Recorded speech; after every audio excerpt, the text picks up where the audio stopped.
অলিদের ঘটনা বলছে, শুনুন।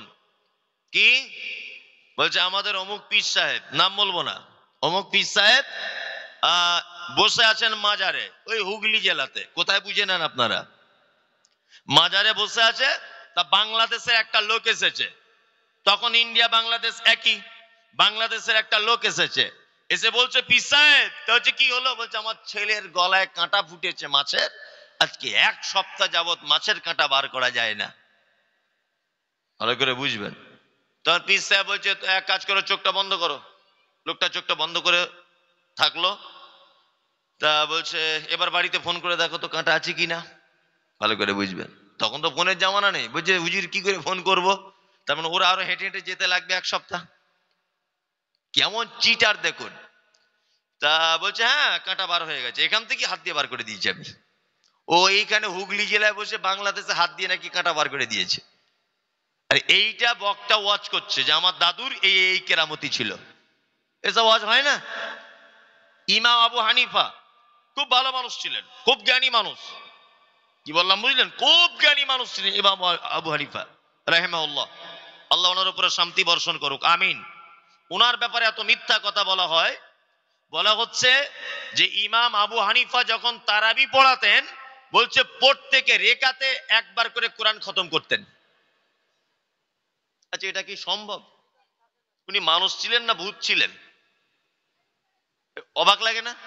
আচ্ছা, আর একটা ঘটনা বলি ওনার ব্যাপারে। ওনার ব্যাপারে বক্তা ওয়াজ করছে যে উনি যখন শেষ জীবনে হজ করতে গেছেন, আমার দিকে ফিরুন, বলছে এরকম এক পা এরকম তুলে কাবা শরীফে একবার কোরআন খতম করতেন, আবার এক পা তুলে দাঁড়িয়ে আর একবার কত খতম করতেন। বক্তা সাহেব দেখাচ্ছে। আচ্ছা, এটা কি এত বড় মিথ্যা কথা নয়? সম্ভব এগুলো? বলছে 90,000 বার আবু হানিফা রাহিমাহুল্লাহ আল্লাহকে স্বপ্ন দেখেছে। এইসব হচ্ছে বক্তব্য। এসব কি বক্তব্য? আর বলছে যে 55 বারের বেশি তিনি হজ করতে গেছেন, তার ভিতরে 38 বার পায়ে হেঁটে গেছেন। এইসব বক্তব্য আছে না নেই? এগুলো আল্লাহর ওলিদের আমরা বর্ণনা করি না মায়ের সাজে? করি। আল্লাহু আকবার। আচ্ছা, এবার আপনাদেরকে জিজ্ঞেস করছি, আল্লাহর ওলি হওয়া সহজ না কঠিন? বলুন তো।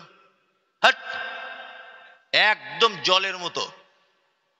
শুধু সহজ না, জলের মতো। আসলে আমাদের অলির ব্যাপারটা এমন করে বলে দিয়েছে না, যে আমাদের আর মাথায় ঢোকে না। ওলি বাবা, অলি হতে গেলে 10 বছর জঙ্গলে থাকতে হবে, বড় বড় গোঁফ হতে হবে, মাথায় উকুন থাকতে হবে, বিয়ে শাদী করা যাবে না, এরকম বলা হয়েছে না? আমি মমতাজুল ইসলাম বলছি, অলি আপনি আজকে থেকেই শুরু করে দেন। এক, পাড়ার লোকের সঙ্গে ভালো ব্যবহার করুন, 5 ওয়াক্ত নামাজ পড়ুন, রোজা রাখুন, আত্মীয় সম্পর্ক ভাই বোনের সবাই কাল দাওয়াত করে খাওয়ান। যে বুবু যা হয়ে গেছে জমি জায়গা নিয়ে ঝামেলা বাদ দে, সব একই মায়ের পেটের সন্তান, তুইও জমি পেতিস আমিও পেতুম, একটু মন কষাকষি, সবাই যে এক জায়গা হয়ে যায়। আপনি এসব ভালো কাজগুলো করুন। অলি মানে বন্ধু। অলি মানে কি? বন্ধু। তা আপনি আল্লাহর বন্ধু হতে পারবেন না? আপনি আজকে রাত উঠে তাহাজ্জুদ পড়ুন, আল্লাহ আপনাকে ভালোবাসবে না? আপনার সম্পদ আছে, আপনি 1 লাখ টাকা কথা দান করে দেন, আল্লাহ আপনাকে ভালোবাসবে না? বাসবে। তা আপনিও তো আল্লাহর ওলি। আশ্চর্য ব্যাপার। আচ্ছা, এবার আপনাদেরকে একটা কথা বলি, আমি গল্পের মতো করে বলছি। আমি জানি আমার বক্তব্য খুব ভালো লাগছে না, তারপরে একটু কষ্ট করে শুনুন। এক, আচ্ছা, সারা পৃথিবীর সব থেকে দামি লোক নাম কি? হযরত মুহাম্মদ। বলুন সবাই, মুখটা খুলে নবীর নামটা বলুন, মুহাম্মদ সাল্লাল্লাহু আলাইহি সাল্লাম।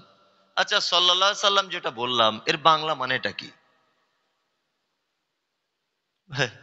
মানে কোথায় আমি এলাম আর কি, এরাম গিরাম আমি জীবনেও দেখিনি। সাল্লাল্লাহু আলাইহি সাল্লামের বাংলা জানেন না? আল্লাহ তুমি তার উপরে শান্তি বর্ষণ করো। এটা তাহলে নবীজি সারা পৃথিবীর সব থেকে দামি লোক না নরমাল লোক? দামি লোক। এই দামি লোকের জন্য নামটা শুনে এখানে বসে একজন সুদখোর। এখানে তো সবাই ফেরেশতা না, কিছু মাতালও থাকতে পারে, চোরও থাকতে পারে। তাহলে সেই চোরটা পৃথিবীর সব থেকে দামি লোকের জন্য বলছে আল্লাহ তোমার উপরে শান্তি বর্ষণ করুক। তাহলে চোর নবীর কাছে দোয়া চাইলো না নবীর জন্য দোয়া করলো? কোনটা? দোয়া করলো। আচ্ছা, নবীর পরে পৃথিবীর দ্বিতীয় সব থেকে দামি মানুষকে? রাইট, আবু বকর সিদ্দিক রাদিয়াল্লাহু তাআলা আনহু। আবু বকর, তাই না? আবু বকর কেমন দামি, আল্লাহু আকবার। সত্যি এগুলো মানে অবাক হয়ে যায় আমি, এসব হাদিসগুলো যখন চোখে পড়ে যায় মানে বিশ্ব অভিভূত হয়। আল্লাহ নবী সাল্লাল্লাহু আলাইহি ওয়াসাল্লাম বলছেন যে পৃথিবীতে যদি আমি অন্তরস্থল থেকে কোনো মানুষকে যদি বন্ধু রূপে মানতাম, তাহলে আমি আর কাউকে বন্ধু করতাম না, আমি বন্ধু করতাম আবু বক্করকে। আবু বক্করকে আমি বন্ধু করতাম।